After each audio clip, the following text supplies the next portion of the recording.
From 1839 until 1842, Great Britain and China fought what we now know as the First Anglo-Chinese War.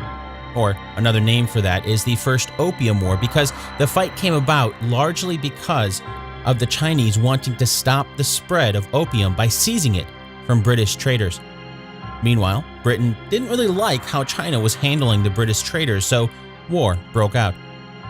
When that conflict ended, Britain gained a larger foothold in China through the Treaty of Nanking. In addition to the Chinese ceding the island of Hong Kong to the British, there were 5 ports set up under British control to appease their trade demands.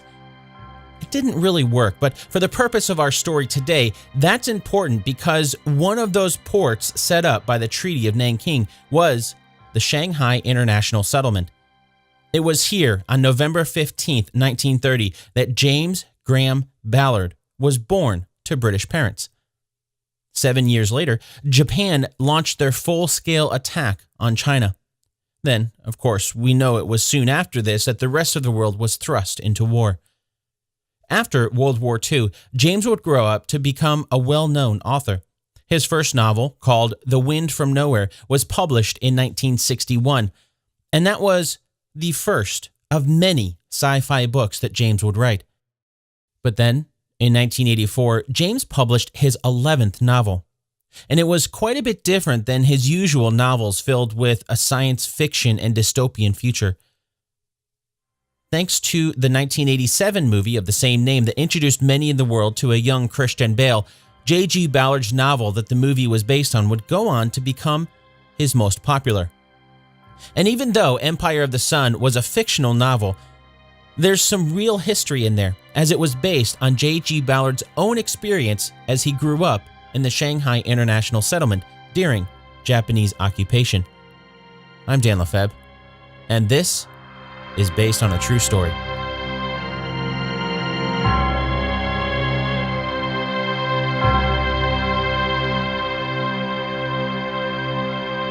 Before we begin our story today, let's set up our game, 2 truths and a lie. Now, if you're new to the show, here's how it works. I'm about to say 3 things, and 2 of them are true, which means 1 of them is a lie. Are you ready? Okay, here they are. Number 1, James wasn't separated from his family before going to the internment camp. Number 2, the Japanese took over the Shanghai International Settlement right after the attack on Pearl Harbor. Number 3, Basie was killed soon after arriving at the internment camp. Got him? Okay, now as you're listening to the story today, you'll find the 2 facts scattered somewhere throughout the episode, and then by a simple process of elimination, you'll know which one is a lie. And if you want the answers, hang out until the end of the episode and we'll do a recap to see how well you did. One last thing real quick. If you ever wanted to get more based on a true story, you can by helping to support the show. There's no tiers or anything like that on Patreon. It's completely pay what you want. So $1 a month, $5 a month, the choice is yours. And as a way of saying thanks for your support, no matter what you choose, you'll get access to all of the bonus episodes. Some weeks they're supplemental material to these full-length episodes, and other weeks they're fun little mini-sodes where we'll take a look at how history is portrayed in entirely fictional films like The Rocketeer, Twister, or most recently, the Nick Cage classic film National Treasure. And you can learn more about that over at basedonatruestorypodcast.com/support. Once again, that's basedonatruestorypodcast.com/support. I mean, Nick Cage is essentially a national treasure, right? All right, now let's begin our story today as we compare history with 1987's Empire of the Sun.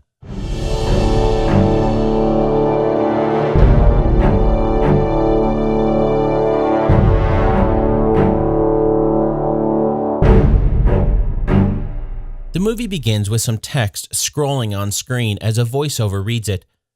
It says that in 1941, China and Japan had been in a state of war for 4 years. The Japanese army was in control of much of China's countryside and cities, while in Shanghai, there were thousands of Westerners who lived in the international settlement, many of whom had lived there since the British set up the settlement in the 19th century. Inside the settlement, there was peace despite war breaking out around them, thanks to diplomatic security. But then, At least according to the movie, that diplomatic security was about to expire as the Japanese were waiting for something only they knew was coming. Pearl Harbor. All of that is true. As we touched on in the introduction to this episode, it was in 1937 when war broke out between China and Japan. Specifically, most historians point to the Marco Polo Bridge incident that took place on July 7, 1937, as the trigger for the war.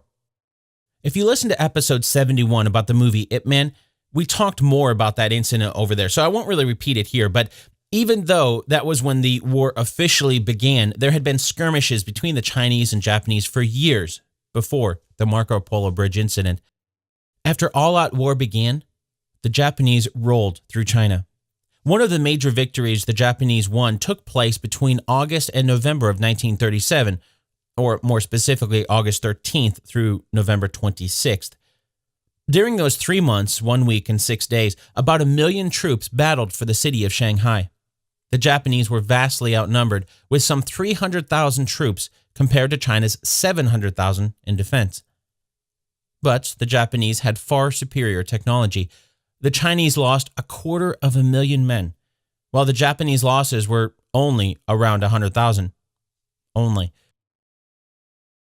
After defeating the Chinese in Shanghai, the Japanese moved swiftly into China's capital, Nanking. That fell in about 2 weeks. The movie is correct in stating, though, that the Shanghai International Settlement was left out of the bloodshed around it. Oh, sure, there were skirmishes that broke out between the Japanese and Chinese rebels that would sometimes get near the settlement's borders, but for the most part, the settlement was immune. There are some who estimated that about 1.5 million Chinese lived in the settlement as a way of avoiding the conflict, about 1 million going before the Japanese even took over Shanghai, and about another 500,000 after the attack. By the time 1940 rolled around, some of the British commanders must have seen the writing on the wall because they started moving their military forces out of the international settlement. Most of them ended up leaving by August of that year, but there are some who stayed behind, although there were mostly only civilians left. In fact, there were only a couple military ships left in port. That would be the British ship, HMS Petrel, and the American ship, USS Wake, even though those ships had been reduced to almost no crew. Their primary purpose in being left behind was mostly to communicate what was happening in Shanghai with the rest of the Allies. As for the movie's claim that the Japanese were waiting for Pearl Harbor to enter the settlement, that is true as well. But that's getting a little bit ahead of our story. So let's hop back into the movie to be introduced to our main character, Jamie Graham. He's played by a 13-year-old Christian Bale. And as a fun bit of trivia, not his first acting role, but certainly his first major role in a movie. Early on, we see a few different scenes to set up young Jamie's life in Shanghai. And it's a nice life. At one point, we see Jamie open up the refrigerator in their home to see all sorts of luxurious foods. Cakes, pies, cheeses, bacon, and some huge piece of meat that looks like some sort of a shank or something. It's pretty clear that they're living well. And I don't think we can really expect the specifics of these scenes to be too accurate, but the gist of what they're trying to convey is correct. As we learned in the introduction, the character of Jamie Graham is based on the book's author, J.G. Ballard, or James Graham Ballard. Growing up in Shanghai, James was relatively sheltered from what most of the world in the 1920s and 30s considered, quote, the wickedest city in the world, end quote. That would be Shanghai. A large part of that was due to his father's occupation as a businessman running a textile factory in Shanghai. His mother, meanwhile, wasn't involved in the business, but seemed to enjoy the life of lavish parties. Oh, and even though the movie mentions Jamie's mother and father as being John and Mary, that's not their real names. John Graham is played by Rupert Fraser, while Mary is played by Emily Richard, by the way. But in truth, James Ballard's father was also named James, while his mother was named Edna. Back in the movie doesn't do a very good job of giving us an overall view of the timeline, but we can start to piece it together based on a couple of key things. First, there's a scene where we see Jamie's family dress up and go to a Christmas party at a friend's house. As a little bit of fun movie trivia for you. One of the guests in the background wearing a red coat and a top hat was none other than James Graham Ballard himself, the guy who wrote the book that the movie is based on, and, of course, the real Jim who lived in the settlement as a child. Right after the party, we get an even bigger indication of the timeline when we see the Japanese make their way into the Shanghai International Settlement itself. If you remember, the movie mentions that the Japanese were waiting for Pearl Harbor to move into the settlement. And that's how we can compare the timeline in the movie here to history. Because that's true. At 7:48 a.m. on December 7th, 1941, the Japanese commenced their attack on Pearl Harbor. At least that's 7:48 local time in Pearl Harbor. In Shanghai, that would have been about 1:48 a.m. in the morning. Except Shanghai is on the other side of the international date line, so that would have been 1:48 a.m. on the following day, December 8th. So while most residents were in their beds, and before they would have heard any news about what was going on in Pearl Harbor, the Japanese began yet another invasion as they moved into the international settlement. About 3 hours later, shortly after 4 a.m., the crews on board HMS Petrel and USS Wake started to hear the first reports of the attack on Pearl Harbor. It had to have been a surprise. Were they hearing this right? Wait, if that happened, the international settlement is surrounded by the Japanese that had already taken over the rest of Shanghai. Could they be next? But there was no time to react. The Japanese were already on their way across the diplomatic borders, and that included the 2 military ships in the harbor. That's when the USS Wake, a ship who was launched in Shanghai in 1926 and never once sailed in American waters, became the only U.S. Navy ship to surrender during World War II, when Japanese Marines forced the men on board into a situation where there was no other option. Not a single shot was fired. Her ally in the harbor, the HMS Petrel, refused to surrender, though. Instead, she made a mad dash down the river. But the Japanese had anticipated one or both ships trying to run, so they opened fire and the Petrel sank to her final resting place. I found some conflicting reports about survivors, with some sources claiming only 6 of the 14 men on board survived, while others said it was 6 who were killed and the rest were taken prisoners of war. The details don't change the outcome. The international settlement fell to the Japanese very easily that day. Back in the movie, we see all of this happen from the perspective of Jamie's family. As the Ballard family descends the stairs to join the throngs of people pouring out onto the street, Jamie asks his mom if they'll be going to school today. "No, Jamie, there will be no school today," his mom replies. While the situation was different than what we see in the movie, the end result was very similar. According to James Ballard's biography, it was on December 8th, a Monday, that he asked his father if he'd be going to school that day. With the school year winding down for Christmas break, that was the day that they would be starting their exams. "No," his father told him, "there won't be school today. No more exams."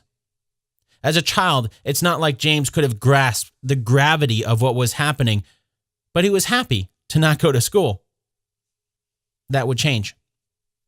The movie makes it seem like the Ballard family gets separated right after the Japanese entered the settlement. We see Christian Bale's version of Jamie get separated from his mother and his father in the crowds of panicking people. It happens when Jamie drops his toy airplane. He lets go of his mom's hand for a moment, just a moment, to grab it from the ground. And when he stands back up, his mom is nowhere to be found. Standing on a car, Jamie sees her. The crowd is pushing too strong, and she can't get back to him, so she calls to him, telling him to go back to their house. So, Jamie does. But his mom and dad aren't there. The movie doesn't give us any sort of indication of time, but we can tell it's passing from a montage of shots. The montage shows Jamie roaming around the house all alone. He's drinking some of the last water he can find, playing with his dad's pipe, devouring some chocolates that he finds, riding the bike through the house, something his parents would probably disapprove of, and perhaps one of the biggest indications of time passing is the waterline of the pool out back. The pool that was once filled to the top is now almost completely empty. There's only a little puddle left at the deepest part. While it is true that a lot of those living in the international settlement were imprisoned after Pearl Harbor, it's not true that the Ballard family was among them. In fact, James lived with his parents at their home until March of 1943. Years later, James would guess that it was probably because there were a lot of Swedish and Swiss nationals living in the Shanghai International Settlement. As such, the Japanese didn't treat them as badly as they did the British and Americans. So, for lack of a better term, for the years immediately following the attack on Pearl Harbor, it's mostly a matter of luck that the Ballards were allowed to live in their home. Going back to the movie's timeline, after Jamie gets fed up living at home alone and with a dwindling supply of food there, he tries to surrender to the Japanese. But they don't seem interested in a British kid throwing his hands up in front of their marching soldiers. There is someone who is, though. That would be a random boy who keeps chasing Jamie. The chase happens for quite some time until he finally catches up with him in the alley, and the boy starts stealing Jamie's boots. A woman appears and starts hitting the boy, which causes just enough of a distraction to let Jamie slip away, and he runs out into the street right in front of a truck.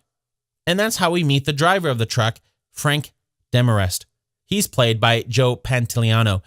Now, Frank takes Christian Bale's version of Jamie off to meet yet another major character in the film, Basie. He's played by John Malkovich. It's here that Frank and Basie, who are both Americans by the way, decide to rename Jamie to Jim. Frank, Basie, and the newly nicknamed Jim went to his house where Jim convinced the two Americans that there would be plenty of things they could scavenge. But when they get there, they find the Japanese have taken over the home. That's when the three get captured and taken to the internment camp. Well, as we already learned, Jamie is really based on James Graham Ballard, so Jim would have already been the nickname for him anyway. As for the characters of Frank and Basie, they're fictional. And seeing as they're a big part of the story from here on out in the movie, probably gives you an idea of how realistic the rest of the movie is. So, what really happened then? Well, we've already learned a few of the pieces. For example, after the Japanese took over the international settlement on December 8th, 1941, the Ballard family continued to live in their home for a couple more years. We also learned that James was not separated from his family at that time. But it was in March of 1943 that the Ballard family was among many other foreign civilians who were taken from the Shanghai International Settlement to a new camp called the Long Hua Civil Assembly Center that was built on the grounds of a former school. In fact, the location of the center is where the Shanghai High School lives today. For a bit of geographical reference, the center is on the south side of downtown Shanghai and about 23 miles or 38 kilometers to the north of the Pacific Ocean. That's also about 3 miles or 5 kilometers from where the Shanghai Long Hua Airport is. Well, today it's the Shanghai Long Hua Airport. But then again, there have been various spellings of the town in the area going back before World War II, at least the translated version of the town's name. There would be Lunghua, Lunghwa, Longhua, a lot of different spellings and so on. Oh, and not only was James with his mother and father at this time, but the movie never shows that James wasn't an only child. He had a 4-year-old sister named Margaret who was taken to the camp with them. The lead up to people being taken to Long Hua was unfortunately a familiar scene for anyone with knowledge of camps during World War II. After Pearl Harbor, the Japanese didn't go around rounding up foreign citizens in the international settlement right away. They did make the British and Americans register their businesses, though. I couldn't find anything to show that James Ballard Sr. did this for his textile factory, but it would make sense if he did. As time went on, these foreign citizens labeled as potentially hostile weren't allowed to go to bars, clubs, theaters, and so on. Lots of businesses were pressured to refuse their patronage. How did these businesses know they were hostile citizens? Well, the Japanese required that they wear armbands with a letter on them, A for American, B for British, and so on. Toward the end of 1942, the Japanese started to take things from their homes. Radios, cameras, and other things that were prohibited for these hostile citizens. Then, in February of 1943, the Japanese began rounding up the rest of these citizens from foreign countries deemed hostile to put them into the internment camps. It was a sunny day in March of 1943 when the 4 members of the Ballard family joined other foreign citizens around the swimming pool of Shanghai's American Club. They knew they were waiting to go to Long Hua. Some of the people there thought the war would be over in a matter of days, so they didn't even bother to pack anything. Of course, we know from history that the war lasted a little longer than a few days after March of 1943. Even though many of the scenes with the fictional Frank and Basie in the movie are made up, some of them are based on young James's life at Long Hua. For example, when we head back into the movie's timeline, there's a moment where we see Christian Bale's version of Jim running from person to person in the camp. He trades cigarettes for a couple of tomatoes and a half a head of cabbage. The cabbage he runs over to a woman ironing some clothes. He hands her the head of cabbage, and she quickly hides it under her hat. Then, he runs over to a boy and gives him a piece of gum in trade for a pair of boots. The boots get delivered to a Japanese officer, and Jim sneaks a bar of soap into his pocket in exchange. As this continues, we see some text on screen that says, Suchow Creek Internment Camp, 1945. We're 2 years after we know the real Ballard family was sent to the camp. Those specific scenes in the montage are made up, but the basic gist is true. Although, as we learned, the real James Ballard didn't stay at the Suchow Creek internment camp like the movie shows. Instead, he was at the Long Hua, which is about 60 miles or 90 kilometers to the east of Suchow Creek. Despite the location difference, James Ballard spent a lot of his time at Long Hua running errands, trading this trinket for that one. But it wasn't always about trinkets. As the war raged on outside the camp, inside the camp, the availability of food grew more and more scarce. In the movie, we see the camp as a series of single-story buildings that are spaced far apart. Outside the camp, there's a few different scenes where we can clearly see an airfield just on the other side of the barbed wire fence. Probably the most inaccurate part of the look of the camp in the movie is that, well, it didn't look anything like it did in the movie. As we learned earlier, Long Hua used to be a school before it was converted to the internment camp, and as such, it resembled what James would later refer to as a half-ruined college campus. Some buildings were damaged or just destroyed, the rubble left where they once stood. The primary buildings where the internees stayed were 2- or 3-story buildings filled with small rooms that were once classrooms back when the campus was a school. In fact, if you want to know what they look like today, just do a search online for the Shanghai High School. One of the primary buildings that'll come up in that search is the big 3-story gray building with a yellowish brick entrance. That's one of the buildings used to house internees during World War II at the Long Hua camp. I'll make sure to add a link to a photo of it on this episode's page over at basedonatruestorypodcast.com as well. And for the most part, even though it was technically imprisonment there, and there were some Japanese guarding the buildings surrounded by a barbed wire, the movie is correct in showing that it wasn't the same as other prison camps during World War II. The Japanese left most of the details of running the camp to the people in the camp themselves. Seeing as Shanghai and most of China around them was all occupied by Japan, and the internees in the camp weren't soldiers to begin with, they apparently weren't much of a risk for escape. And for good reason. Looking back on it, James Ballard recalled more than a few times when a ball or a kite would make its way beyond the barbed wire fence. He'd simply go through the fence, retrieve it, and then head back in.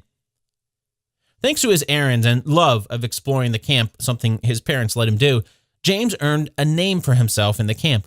He made a lot of friends there, and for the most part, he seemed to enjoy his time at Long Hua. Sure, it wasn't the life he had before, but considering what was going on around the world, it wasn't as bad as others were experiencing during World War II. Oh, and remember the airfield the movie shows just on the other side of the camp? Well, there was one there, but it wasn't right on the other side of the fence like the movie shows. Remember earlier when we learned that the camp was about 3 miles from the Shanghai Long Hua airport, where that is now? Well, that was the airfield that the Japanese used, so it was more like 5 kilometers from the camp, not quite as close as the movie makes it seem. Speaking of which, back in the movie, we see the first Allied forces at the camp when a squadron of American P-51 Mustangs burst into view after shooting a Japanese Zero out of the sky.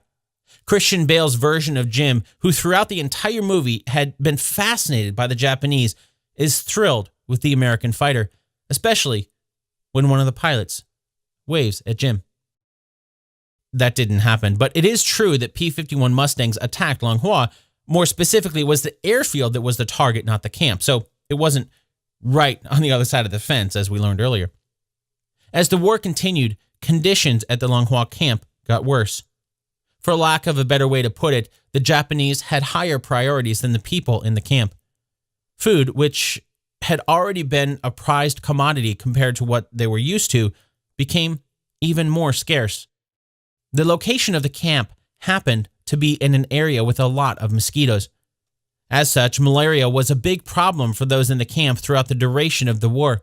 And as the Japanese started to neglect the camp in favor of what they no doubt saw as higher priorities, access to supplies started to dry up as well. Now, we haven't really talked about the events going on outside the camp, and the movie doesn't either, but for the sake of context, let's get an idea of what's happening around this time. If you remember, earlier in the movie when Jim was running errands around the camp, we saw some text on screen that mentioned the year was 1945. By that point in the war, the Allies had made some headway against the Japanese in the Pacific. After the Japanese managed to force the Allies from the Philippines and the East Indies, the Allies retaliated with a series of campaigns that saw major victories for the Allies. The Aleutian Islands, Guadalcanal, the Solomon Islands, New Guinea, the Philippines, and so on. Even with stiff Japanese resistance, the Allies were pushing their way toward the Japanese homeland. Meanwhile, in China, the Allies were not having as much success. Having dug themselves in for 3 long years, the Japanese defended China. But the Allies kept pushing. And it was in the summer of 1944 when the Allies began their air raids on Shanghai. P-51 Mustangs and P-38 Lightnings swarmed the skies, strafing the runway and nearby Japanese defenses. Even though the airfield was a few miles from the camp where James was at, it's not surprising that he would have seen the battle take place in the skies. And he was mesmerized by them. All his childhood, James was fascinated by the Japanese. They had what must have seemed like amazing technology to a boy who grew up in Shanghai. But the fascination he had with the Japanese military disappeared when the American planes started to show up. As James would later say, Japan was the past. The American planes were the future. As the movie comes to a close, we see the Allies liberate the camp. Christian Bale's version of Jim gets taken in by members of the American Army, and he gets sent to an orphanage for children who are prisoners of war. It's here, in a very sentimental ending scene, that he's reunited with his mom and dad. That didn't happen. As we already learned, James was in the Long Hua camp with his sister and parents the entire time. So there wasn't a reunion after the war ended. Toward the end of 1944, the Axis powers were on the verge of collapse. If you remember from history, Operation Overlord, or D-Day, was on June 6, 1944. By the end of the year, the last counteroffensive from the Germans in the Ardennes failed. Allies began pushing through Germany and Italy, and on May 7, 1945, Germany signed a total and unconditional surrender.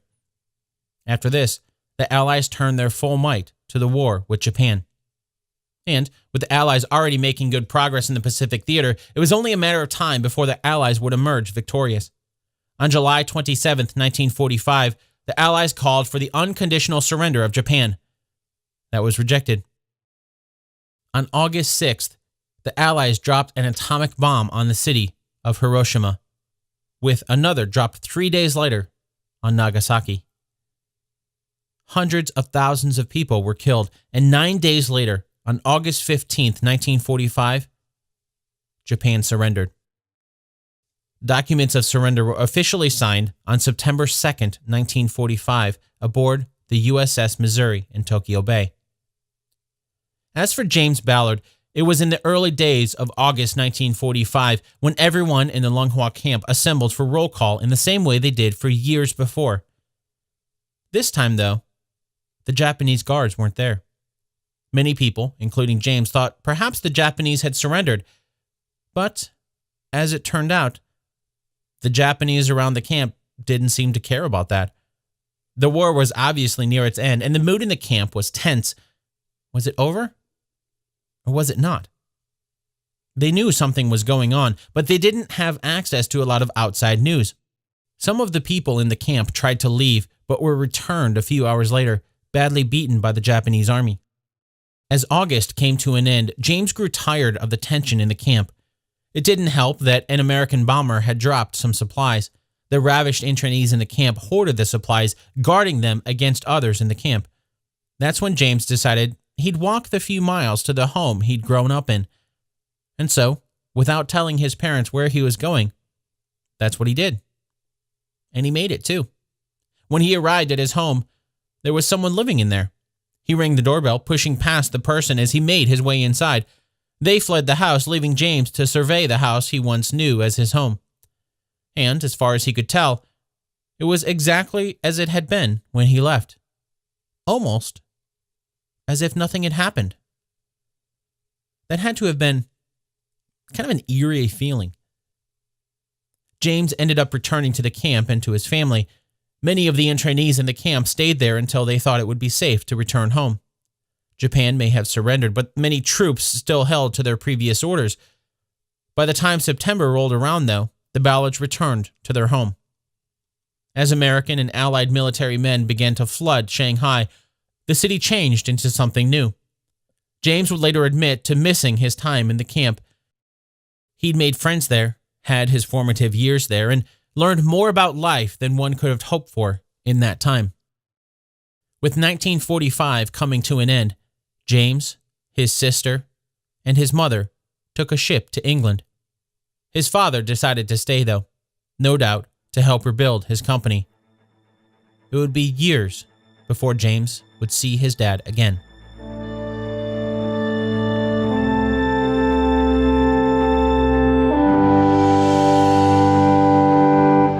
This episode of Based on a True Story was written and produced by me, Dan Lefebvre. If you want to learn more about what it was like for James, better known as J.G. Ballard, during his childhood in Shanghai, I would really recommend reading his autobiography called Miracles of Life, Shanghai to Shepperton. Of course, there's also the book that the movie is based on called Empire of the Sun, but keep in mind, that's a novel. It's based on James' childhood experiences, but it's not the autobiography that Miracles of Life is. Did you find something you want to learn more about? Or maybe there's something you think happened differently. Now's your turn to do your own deep dive into the story. I'll add links to both of those books and plenty more resources to help you get started over at basedonatruestorypodcast.com. Okay, now it's time for the answer to our 2 truths and a lie game from the beginning of the episode. As a refresher, here are the 2 truths and 1 lie. Number 1, James was not separated from his family before going to the internment camp.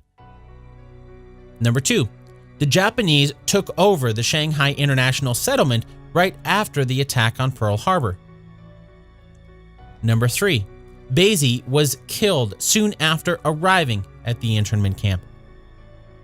Did you find out which one is a lie? The lie is number 3.